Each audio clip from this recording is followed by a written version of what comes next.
So thus far, we have discussed the importance and the vitality that's necessary in order to be close to Hashem. And it comes from this faculty or this capacity that's called ruach. And this ruach is drawn from those people of the generation that they are committed wholeheartedly to being close to Hashem and bringing everybody else with them. So they're called the tzaddikim of the generation. And the ruach comes from them. And on the level of the soul, there's different levels of the soul. The level of the soul which is connected to ruach is the level of the tzaddik that's within you. So whenever a person connects to that level within him, which is the level of the tzaddik, then he has tapped into his ruach. But the way that we do that is by connecting to the tzaddik of the generation and drawing down his ruach. So to speak, whenever we're breathing out and breathing in, we're actually breathing in from a higher level of our soul, because breath, neshama, comes from the word neshima, which is breath. So really your soul and your breath are connected. We know that there are higher levels of your soul. So when you breathe in and out, you're actually breathing in and out higher and lower levels of your soul. So where is the higher level of our soul coming from? What's the level above our normative level? That's the level of ruach. And we get this from the tzaddik of the generation. So for people who are not connected to that tzaddik of the generation, they're drawing it in from the Rav of the Klipa. Like Esav, when he saw Yaakov, Rabbi Nachman says, he said, Yeshli Rav, that there is to me a lot. But when he said Rav, he didn't just mean there is to me a lot. He meant Yeshli Rav, I am a Rav. I am a Rebbe. I am a tzaddik. And he wasn't. But he does have ruach. It's just that his ruach comes from the other side. So like we have learned in the past in Chassidut and Kabbalah, there's a principle that Shlomo Melech teaches us that Hashem made one opposite the other. That for whatever there is for Kedusha, you're going to see the opposite as well.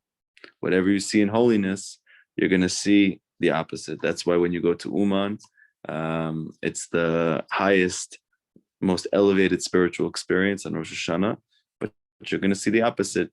And the same thing in Israel, that you're going to have here the highest level of learning of Torah, the highest level of teaching, the highest level of connecting, and at the same time, you're going to have the opposite. So this is the case for everyone. This is also the same reason why the higher the level of a person's soul, the more difficulties and challenges, the more obstacles, the greater his Yetzer Hara is. Many of us that we struggle in our life and we don't understand why our struggle is so big. And the reason is because your soul is so big. So for a person whose soul is so big, it carries a big weight with it. And the way to get through it is to draw down ruach from the tzaddik. So now Rabbi Nachman says like this. This is the concept of your four corners of your tzitzit. We know that there's four corners and there's four actual tzitzit that come out of the corners. So he said that this is the secret of those tzitzit. Ki arba tzitzit heim bechinat ruach chaim. That the four tzitzit are the concept of ruach chaim, and this fits in very well with what we learned in Torah Zion, where we said that the tzitzit are the bechina of Yosef, and it's taught by the Arizal that he shows that literally the amount of tzitzit that you have is equal to the gematria of the pasuk, where it speaks about Yosef coming back and seeing Yaakov. So we see very clearly that the concept of tzitzit is the concept of Yosef. And on top of that, we learn as well that what makes Yosef the tzaddik is that he has the highest level of tzitzit. And we know that tzitzit specifically are trying to protect us from deficits or breaches in the area of sexuality. Even on a physical level, we know that boxers, they won't waste seed a month before they have their fight because you lose koach. A person loses motivation as well after he does it. So the person who's holding at the highest level of purity, he has the greatest ruach. And Rabbi Nachman says later in Likutei Moharan that the Mashiach himself, that what's going to set him apart from everybody else is his level of purity, is his level of elevation in this area of sexuality, that is going to be so high. And as a result of that, the spark of Mashiach is going to be unleashed within him. And he says as well that by us, for every Jewish man and every Jewish woman, that our ability to access that part of ourself that's messianic, that's redemptive, is also dependent on this, because it's the Ruach Chaim that's unleashed within that person. We know that the Mashiach is going to breathe Yirat Hashem. He's going to breathe Emunah. So the reason he's going to breathe Emunah is because he's going to have achieved a certain level of mastery in the area of sexuality. And this is symbolic, and this is shown within the tzitzit themselves. Like it says in Yechezkel, Koamar Hashem arba ruchot bo'i ruach. That the pasuk says in Yechezkel, thus says Hashem, from the four directions comes the ruach. So whenever you see this concept of ruach in the Torah, you're going to see it's also connected to the number 4. There's 4 directions that the ruach comes from. Machni'in haruach sarah, and through this is subdued the ruach of the other side. Meaning that if Esav, the forces of negativity, that they're creating that negative ruach within us, they're creating that sadness, they're creating that anxiety, they're creating the taiva, the desire for physical excess. So we need a ruach to counter that ruach. We need a ruach to subdue that ruach. That's the ruach that comes from the tzitzit, because that is the 4 corners of kedusha, the 4 corners of holiness. And you see very clearly, because when Esav came to fight Yaakov, how many men did Esav have with him? He had 400.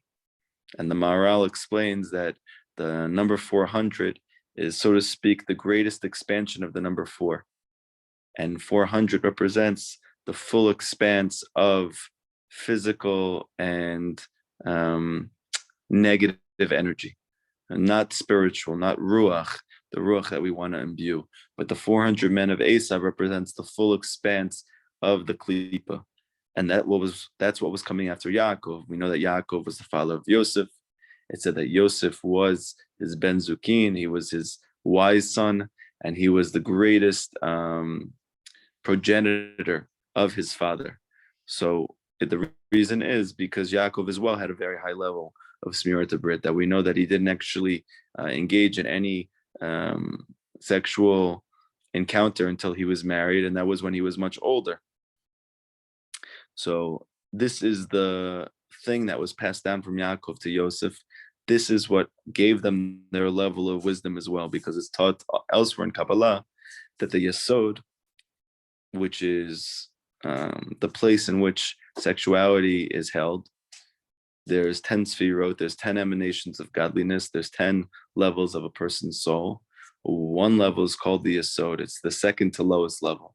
But what distinguishes the yesod from everything else is the yesod is the only sphere which is capable of going all the way up and elevating to the highest sfirot, which are called the mochin.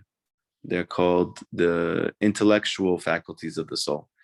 And those intellectual faculties, they actually are way above your normative consciousness. They are your God consciousness. They are something which is transcendent, something which is above your normative way of being able to experience your life. And that is the key to actually experiencing Hashem. And that's the key to experiencing Ruach Chaim. And you see from the Yesod itself that the Yesod is capable of going all the way up and coming all the way back down. So too, this is what makes the tzaddik, that the tzaddik is able to reach the highest levels of intellectual understanding of God consciousness. At the same time, he's able to come all the way down to the lowest levels and to lift up those people who are suffering and struggling the most. Just like the Yesod is able to go all the way up and all the way down, because he's the physical manifestation of the sphere of the Yesod, because he's the foundation of the world, the tzaddik Yesod Olam.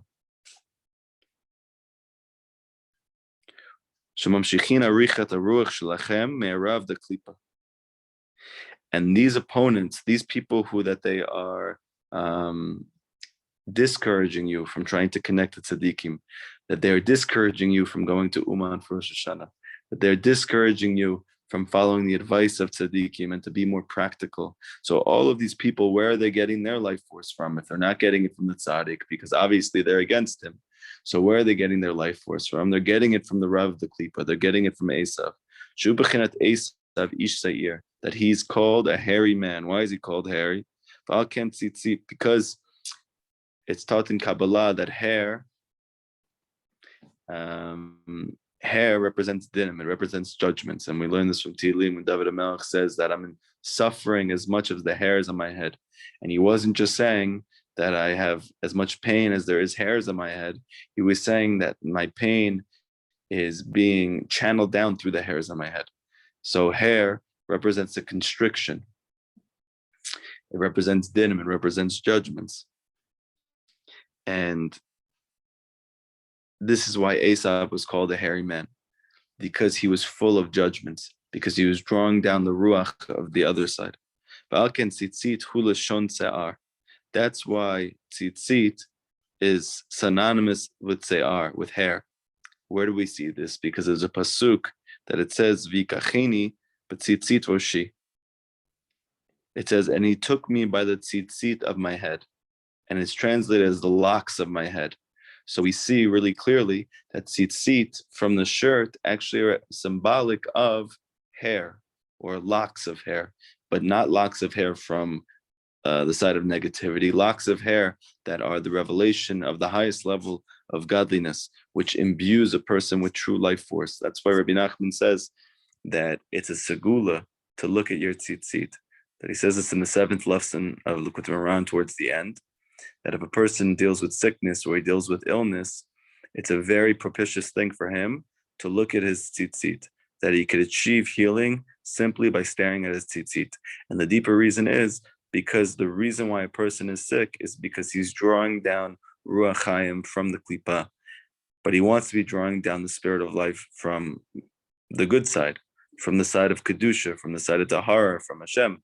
So the way to do that is through the tzitzit. So you stare at the tzitzit, and then this is the tikkun that Rabbi Nachman is saying.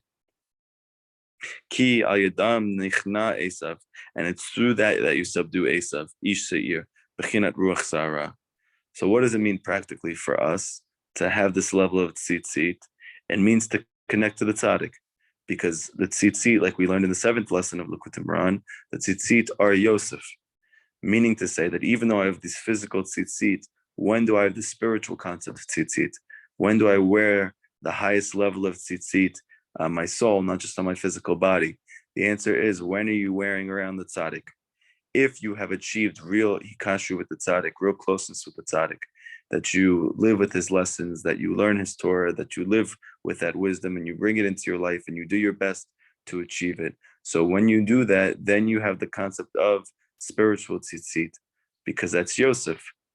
Once you have Yosef, once you have the tzaddik, once you have closeness to him, so you're wearing those tzitzit, and then the ruach sarah, the ruach of the other side, is subdued. talit lavan shenitateth hakadosh baruch hu v'seder shalosh esrei midot. And then this is the explanation of a very mysterious thing that the Gemara speaks about, that in Masechet Rosh Hashanah, Yud Zayin Amud Bet, it explains there that when Hashem told Moshe Rabbeinu the 13 attributes that he had of compassion, of empathy, which we know according to Kabbalah, they represent the Keter. They represent the highest level of revelation of godliness. That is Hashem's aspect of compassion or empathy. And that is most concentrated. And it's the most seen when we look at the 13 attributes of empathy, that we know that after the Jewish people had made the biggest error that they had collectively, it was these 13 attributes of empathy or compassion which absolved them of the mistakes that they had made. Because at that level of empathy, at that level of compassion, then it doesn't matter what you've done in your life. Hashem loves you with a unconditional love, and he responds in such a way. So where do we see this? We see this in the Gemara, that when Hashem gave it to Moshe, he was, so to speak, covered in a white talit, like Jewish men pray with when they go to shul in the morning, and they wrap a talit around their head and they cover their body with it.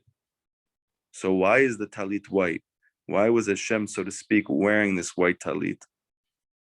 So Rabbi Nachman says like this: Ki hashalosh esrei midot hem bechinat ruach chaim de kedusha. Because these 13 qualities of rachmi, of empathy, they are actually drawn from the ruach chaim of kedusha. They are drawn from this strong wind or force of life force that comes from holiness, that comes from Hashem. Talit, which is the concept of the talit. Shehu arba kanafot. That's why he was wearing the talit, because it has four corners, these arba kanafot. And we know that these arba kanafot are the concept of the ruach, the wind that comes from the four corners of the world, so to speak. V'hainu talit lavan. And that's also why the talit was white. Hefech b'chinat ruach deklipa, because we know that Esav was red. It said that he had red hair. And as opposed to fighting this red hair, these judgments, is the white talit of Hashem, so to speak. And that is what fights against the ruach, the klipa. That's what fights against Esav. That it said about Esav, Admoni kulo kaderet se'ar, that when he was born, it said that he was completely red, like a red mantle. And Rashi says, how is he red? He was red like a talit. That was actually what Rashi explained, that what does it mean that he was red like an aderet? So it said it literally, he came out of the womb in such hair that it looked like he was wrapped in a red talit. So now we can understand the deep secret of it. It means that he was wrapped in the life force of the Sitra Achra. Kitalit daika, he says specifically like a talit. Bechina talit the klipa, the talit of the other side, of the Sitra Achra, of the has. Shehu bechinat talit edom. This is the concept of the red talit. Shemimshach nimshach ruach shel rashayim. And this is where those people who are disconnected from Hashem receive their life force from. We know that there's also another famous Gemara. It says that at the end, Esav is going to want to join the Jewish people in Gan Eden. And Hashem is not going to let him in because he's going to be wearing specifically a red talit. So again, we understand the secret of it, because he's drawing his Ruach of Chaim, not from Kedusha, not from Tahara, not from Hashem, not from the Torah, but he's drawing it from the other side. And it ends up manifesting itself in anger, in sadness, in ego, in jealousy, in the desire for power, in the desire for money, all of these things. All of these are coming from the Ruach of Chaim of the other side. So how do we subdue it? We need to subdue it with the exact force, but from holiness. That's the concept of the white talit. That we subdue it. Because it's from there that we are going to draw down the Ruach Chaim of Kedusha, of godliness. This is the concept of the 13 qualities of Rachamim that we know as the highest revelation of godliness. Rabbi Nachman says elsewhere that we desperately need that tzaddik who's capable of praying to Hashem in a way that elicits that highest level of Rachamim, that highest level of empathy, because it's at that level that we can achieve tikkun, rectification for everything, regardless of what the Jewish people are doing. But it's only the tzaddik who has completely invested his life in spirituality and self-sacrifice and devotion for the Jewish people that is able to achieve that level of tefillah, to draw down those 13 qualities of Rachamim. And this is symbolized by Moshe Rabbeinu, that he was the only one who these qualities were revealed to, even though ultimately it was these 13 qualities that allowed the Jewish people to overcome the error that they made with the golden calf. And then as a result of that, to build the Mishkan. And we know that the Mishkan is a symbol of the Beit HaMikdash that we're all waiting for, meaning that Hashem doesn't have a home until the Mishkan is built, until the Beit HaMikdash is here. So in a very paradoxical way, we need, so to speak, that we go through these challenges in our life, these obstacles in our life, these weights that we have to bear. But through these 13 qualities of Rachamim that are drawn down by those Tzaddikim, we are able to not only overcome them, but we're able to actually build a Mishkan, a Beit HaMikdash. We're able to build a home for Hashem in the world and within ourselves.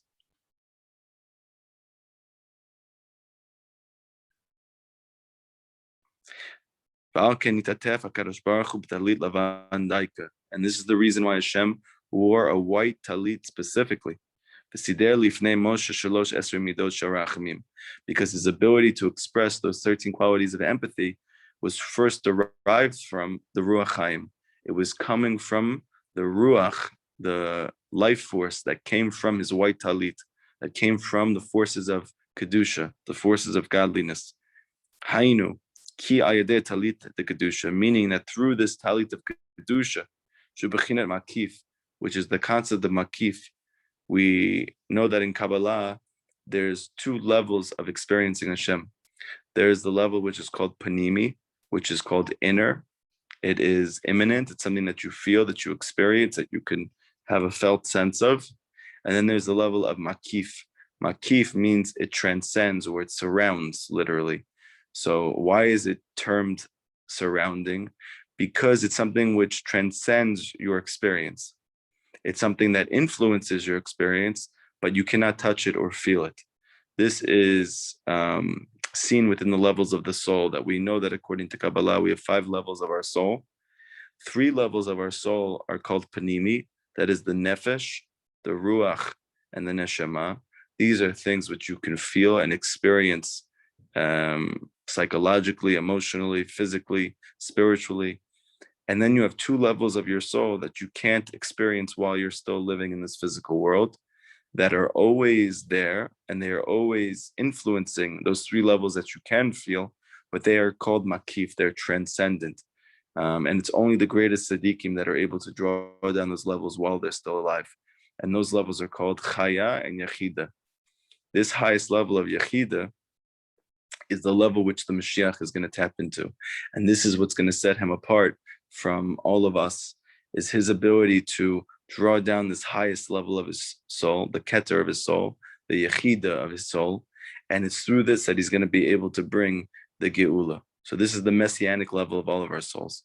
Now, the interesting thing is that that level of the soul, that level of yechida, is corresponding to these 13 qualities of rachamim, of empathy. And maybe this is why the Rav Shlomo Karlebach, he said that the Mashiach will not be the greatest teacher who ever lived like Moshe Rabbeinu, and he's not going to be the greatest king who ever lived like King David, but he will be your best friend. And what is the whole entire ikar of a best friend? Empathy. That he can hear your pain, that he can hear what you're going through, that he's there for you, that he's loyal, that he's faithful. So this is really the quality of Mashiach. Even though for sure he's going to be a good teacher, and even though for sure he's going to be a good leader, but it's really going to be his quality of empathy, which far surpasses anything that we've seen before, which is a very deep thing, which goes to show that really the highest level of spirituality is empathy. And it's also interesting because when I was in graduate school, we learned that of all the qualities that the clients of the therapist felt were healing for them, the greatest factor that the clients attributed their healing to in their therapy sessions was from the level of empathy of their clinician. So we see really clearly here that empathy leads to healing. And Rabbi Nachman says elsewhere in Likut Moran, in the famous lesson of Zot Chanukah, that, which was towards the end of his life, that the leader of the Jewish people needs to have the greatest level of rachamim. He needs to have the greatest level of empathy. And the interesting thing that he says is that that empathy is drawn from da'at. The more that a person knows Hashem, the more that he loves the Jewish people. The more that a person knows Hashem, the more that he has empathy for his brothers and sisters. It's not the opposite. You might think to yourself that a person, he reaches a high level of spirituality and he disconnects himself from his brothers and sisters. He disconnects himself from the lower echelon of society, that they don't know Hashem, that they're disconnected from Kedusha, from Tahara, from spirituality. But it's the opposite, that he's so empathetic that he sees his brother and sister suffering and he's there with them in the struggle. This is the deeper reason why it says that Mashiach is going to be sick and that he's going to be with those people who are sickest. So the reason is because he has such a high degree of empathy that he wouldn't want to be anywhere else besides those people who are suffering the most, to try and help them. And this is why the pasuk says, "Lechoz bekanfot haaretz," to take hold of the corners of the world, of the earth, "V'yina aru rashayim mimena," that the rashayim should be shaken off of it. So, meaning to say that it's explicit in this pasuk that by grabbing my tzitzit, meaning by achieving this level of the tzitzit, kashrut, attachment to the tzaddik, and also achieving that level of tzaddik within myself to whatever level and degree that I'm capable of. It's through this that I'm able to draw down the Ruach Chaim of Kedusha. I'm able to draw down godliness and to be able to shake off all the negativity. Shem Bechinat Arba Roshim. And this is the four tributaries that flowed out of Gan Eden, because we know that what is it that makes the tzaddik have this ruach? Because he is always hovering over the water, meaning because he is always in the place of Torah, he's always in the makom, the space of Torah, and he never leaves that space. He derives his life force from that space. He's the ruach of Elokim that's hovering over the water. So as a result of that, he's able to help all of us to do the same. So we learned so far in this lesson that a person that through learning Torah and through praying, he's able to tap into these levels of Gan Eden, that the Gan is made up of the Torah, and that Gan is watered by the river that flows out of Eden, which is his tefillah. So through a Jew's tefillah, he's able to water his Torah and cause it to actualize all of his prayers, which bring into potential those things that he or she wants. But it's the learning of the Torah that actualizes those things that they're looking for. So this river that flows out of Eden, that flows out of a person's prayer, it splits into four tributaries, meaning into the four tzitzit. And it's those four tzitzit that actualize the person's prayer, that actualize the person's Torah. That's why Rabbi Nachman says that a person who is shmirat the brit, who he protects himself from breaches in the area of sexuality, Rabbi Nachman says he will get all of his prayers answered. He even goes so far as to say that he becomes a danger in some ways because he's going to be able to get all of his prayers answered, because who says that what he's praying for is good things? So then he goes on to explain how he needs to achieve other things as well to make sure that his prayers are on point, because his prayers will get answered. Because the whole ikar of a tzaddik is that Hashem loves his prayers and answers his prayers. This is the reason why the Gemara says that if a person needs help in any area of his life, he needs to go to the tzaddikim and ask them to pray for him. And this is all corresponding to the pasuk that Rabbi Nachman brilliantly expounds, Mashpil Rishayim Adei Eretz, that we say this every morning, that Hashem casts down those people who are far from him to the ground, meaning those people who are arrogant, people who feel that they are like God, those people who feel like they're in control of their life, that Hashem will constantly show that person that he's not in control, whether it's through, unfortunately, health issues, or it's through financial issues, or shalom bayit issues. But Hashem will constantly show people that they feel that they are in control of their life, and they are in control of society, of their family, of their situation, because that is the greatest klipa, that is the greatest separator between a person and Hashem. He will nullify that belief within a person through the difficulties and challenges that they go through. And Rabbi Nachman teaches that the first four letters of those words are Aleph, Resh, Mem, and Ayin. And this spells out Eish, Ruach, Mayim, Afar. These are the four yesudot, the four qualities of the world. These four qualities are represented by fire, Ruach, that is wind or air or life force, Mayim, which is water, and Afar, which is dust. So just as a recap, we're learning like this.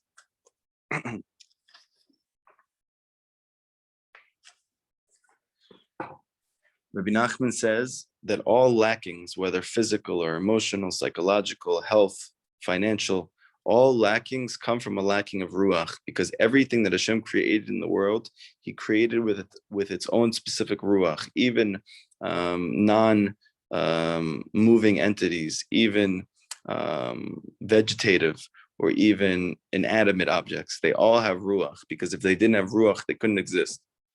Okay, so everything has this ruach, it has this life force, whether you see it or you don't. We can actually see this scientifically, that if you look at a rock, you look at a table, and you look at it on a microscopic level, you will see that actually it's moving tremendously, that there are protons and neutrons and electrons which are moving within it. But it's not something that you could see on the macro level. So you see clearly, even in science at this point, that there is a ruach in everything. So this ruach is its life force. And when a ruach is lacking, then his life force is lacking. So where do we draw this ruach from? So we learn that we draw it from the tzaddik of the generation, that all ruach in the world is actually drawn from this tzaddik. That's why it says, this is the secret that Rabbi Nachman teaches, that when it says about Yosef, Paro told him that nobody's going to move their hands or feet without you. Meaning simply that Yosef became second in command to Paro. He became the viceroy. He became the actual leader of Mitzrayim, and Paro at that point became a figurehead. But really, it was truthfully Yosef who was running the country, who was running the show. So on a simple level, he was explaining that nobody in society is going to make a step without your directive. However, on a deeper level, Rabbi Nachman's teaching that why is Paro using this bizarre language of hands and feet? Nobody's going to move their hands or feet without you, meaning literally, because you, Yosef, are the ruach of the world. The tzaddik is the ruach of society. And people are not going to be able to move their hands and feet, meaning they're not going to be able to have ruach that extends throughout their body to be able to experience life force in this world, except through the tzaddik, except through Yosef. So the issue, though, is that you have a counterforce to this, like everything. This counterforce is represented by Esav. And we know that the Midrashim explain that it's only going to be the son of Yosef at the end who's going to nullify Esav, because it's only Yosef who has the quality to overcome Esav. Esav is the counterforce to Yosef, whereas Yosef is teaching about Kedusha, he's teaching about holiness, he's teaching about Tahara, he's teaching about purity, right? Esav is going to be teaching the opposite. He's going to be encouraging your lackings in these areas. He's going to be normalizing these lackings and saying that they're good for you, that they're normal, that it's bizarre for you to stop engaging in these acts, even though normative society says that they are the only thing that we should be doing. Whereas the tzaddik's going to come along and say, no, that in fact, these are the greatest barriers to experiencing Hashem, to experiencing life force, and these are the cause of our lackings. So it's our attachment to Yosef that gives us the ability to overcome Esav. And we see this very clearly in the Torah, because Yaakov Avinu, who represents a Jewish person, right? He represents each Jew. That's why we're called Bnei Yaakov. That's why we're called Bnei Yisrael. Yaakov would not leave Lavan's home because he knew Esav was there. And even after he got married to his two wives, and even after he had all of his children, he still would not leave Lavan's house until he gave birth to Yosef. And the Midrash explains why, because Yosef was the only one who Yaakov felt was capable of dealing with Esav. And we see that ultimately Yosef, while all of his brothers bowed down to Esav, it was Yosef who stood up and didn't bow down. And he was actually intimidating Esav. So we see that it's the concept of Yosef, it's the concept of the tzaddik. This is the only thing that's able to help a person to overcome and nullify the ruach sarah, the negative, strong gust of wind that comes from the forces of the other side. It comes from attachment to the tzaddik, the attachment to Yosef, and for us, each on our own, to manifest the tzaddik within us, and to achieve our own highest levels of mastery, specifically in the area of sexuality. This is symbolized by our tzitzit. Like it said, that you should see them and you shouldn't stray after your eyes and your heart, because we know that the eyes are going after specifically these breaches in the Torah in the area of sexuality, and then your heart wants what your eyes see. So you're supposed to look at your tzitzit and remember the mitzvot of Hashem, meaning to draw down the ruach chaim of Hashem, to draw down this godly life force. So that comes from the tzitzit. So we see this paradigm is constantly coming through in Rabbi Nachman's lessons, that the ability for a person to have ruach, or the ability to get their prayers answered, the ability to make money easily, without stress, the ability to experience higher levels of consciousness. Ultimately, he says that they all come back to this quality of yesod, this concept of the tzitzit, the concept of the brit, because we know that the brit in the sfirot, it collects all of the shefa from that which is above it, and it gives it over to the malchut, which we know is represented by the physical world or by each of us personally. So our ability to connect to the yesod, and that the yesod should be intact and that it should be whole, that's what allows us to draw down this ruach chaim.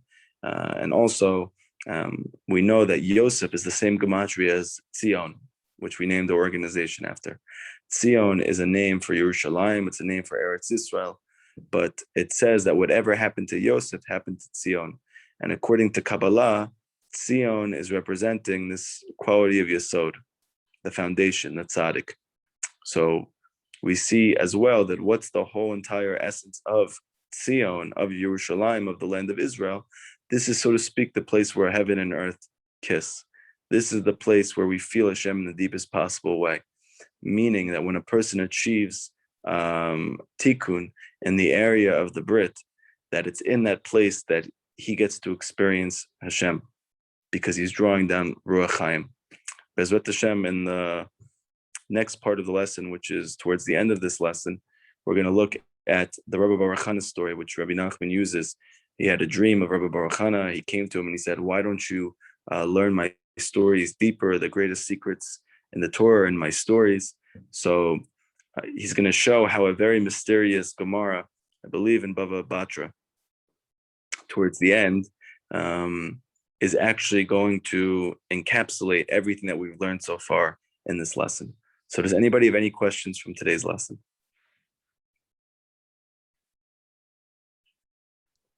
Rabbi. Yeah, go ahead. I had a question about the hairs being denim or being judgment. In the last week's parsha in Korach,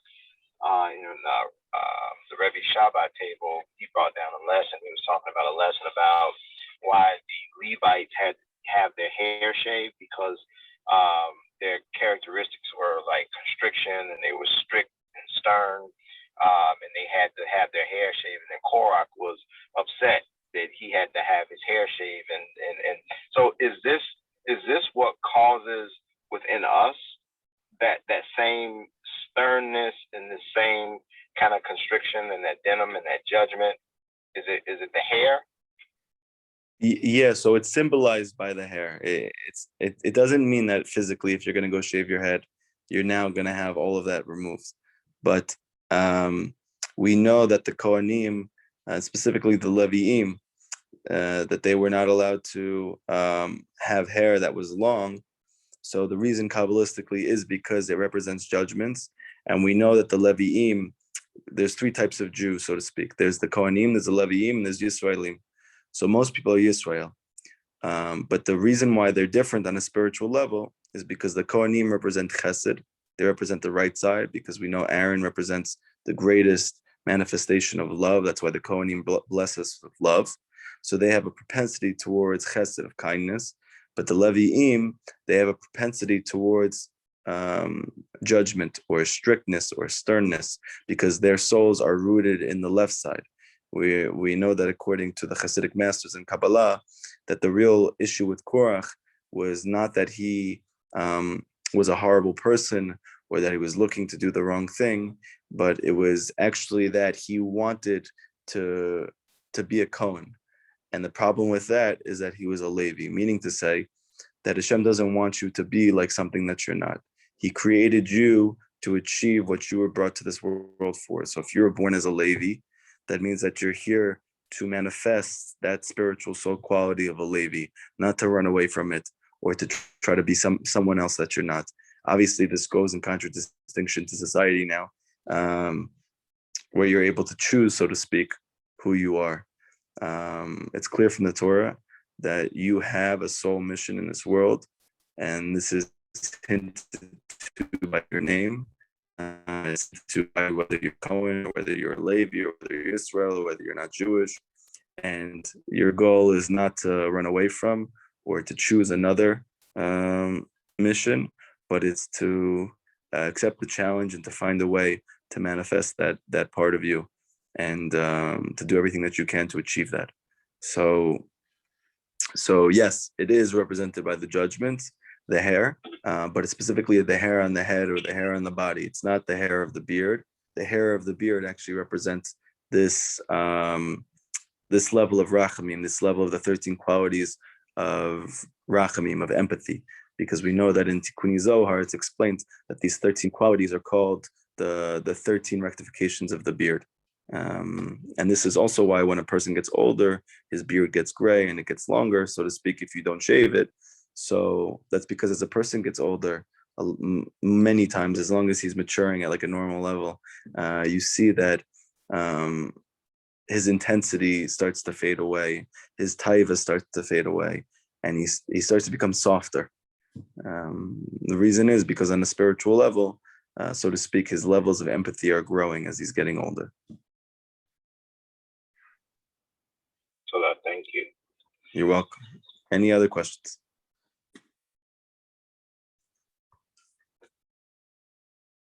You can ask them on the bottom if you don't want to ask them out loud.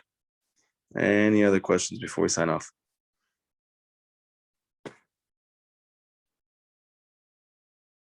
Good? Okay. Everybody have an amazing, amazing day.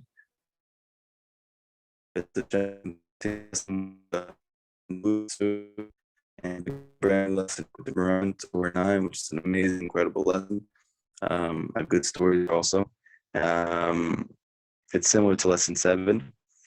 It really talks a lot about Amunah, a lot about Tefillah. So it's a very powerful lesson and something that we all need. Bezrat Hashem, we'll conclude this lesson either the next time or the time after that, and we'll begin lesson 9. So everybody have an amazing night, amazing day. Bezrat Hashem, we should all have Amunah, we should all have life force and ruach that comes from the tzaddik within us and the tzaddik of the generation. And Hashem should help us to be able to see the Mashiach Yimrav Yameinu soon in our days. Everybody have an amazing, amazing day.